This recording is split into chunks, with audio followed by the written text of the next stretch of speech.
Fenomeni është që në Shqipëri për herë të parë po dalim para drejtësisë, ish kryeministrat, ish presidentët, ish zvëndës kryeministra në detyrë, kryetari i bashkisë është sot në burg. Treguesi është krimi, kam shumë krim apo kam pak krim? A kupton apo? Jo është treguesi kryesor, është kam shumë krim apo kam pak krim? Nuk ka, duket me sy që ka më shumë krim. Nga se duket me sy që ka më shumë krim. Dhe kjo është faj drejtësisë. Kishte më pak krim për para se drejtësia ishte me mirë. Pa dyshim dhe drejtësia ka luan, gjersa në qofë se nuk a luftohet më shumë krimi apo më pak krimi. Luftohet më pak krimi. Duket me sy. E thash një herë, po e përsëris. Pastrimi parave të pista, krimi organizuar që ka gjetur fole në Shqipëri, ka kapur shtetin, është rritur. Ka qenë gjithmonë, po është rritur. Ajo që u mendoj, Zoti Lubonja, ju nuk flisni thjesht për krim, po për lidhje të krimit me politikën. Kjo është ajo që ju mundet edhe të bëni krahasime, sepse lidhjet e krimit me politikën... Edhe të drejtësisë me politikën, të gjitha bashkë. Drejtësia, lidhja e krimit me politikën ka qenë në fakt një realitet shumë i përhapur në Shqipëri. Deri përpara reformës në drejtësi. Krimi me pushtetin drejtësisë ndanin para, ndanin favore dhe gjitha. Ne kemi pasur një sistem... Po tregojnë ndryshe. Ne kemi pasur një sistem që ka shumë problematik. Unë nuk po them për të gjithë. Statistikat po tregojnë ndryshe. Unë nuk po flas për të gjithë. Minut. Argumenti im është ky në thelb. Këtë them, krim politik, lidhja me diskriminim dhe politik, nexusi. Në thelb argumenti im është ky. Në thelb. Cili?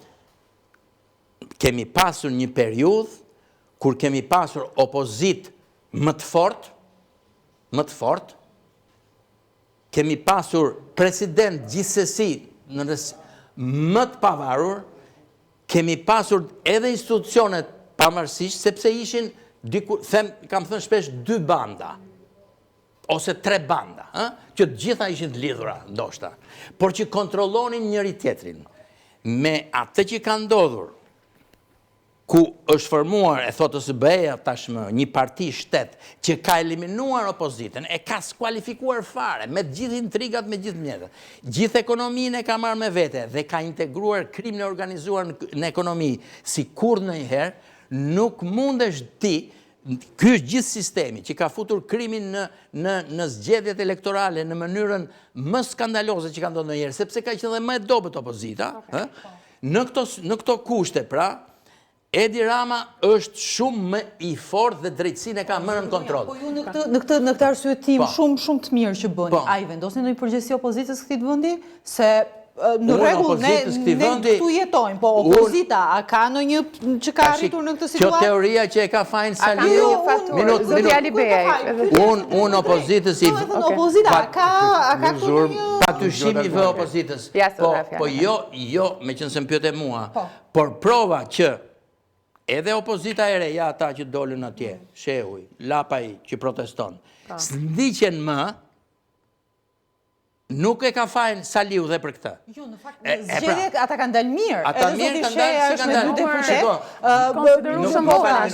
Ata s'kan dalë mirë fare, sepse me këtë pak nëjësit madhe që ka populli, me këtë që po ndodh, ata duhet transferoheshin gjithë votat e Saliut me që e ka fajnë Saliut se shok me Edi Rama. Po jo, nuk është se sistemi elektoral. Jo sistemi elektoral. Ska të bëj fare sistemi elektoral. Mund se jo ka të bëj shumë. Zoti Alibeaj, që ta përfshim Ka të bëj fare.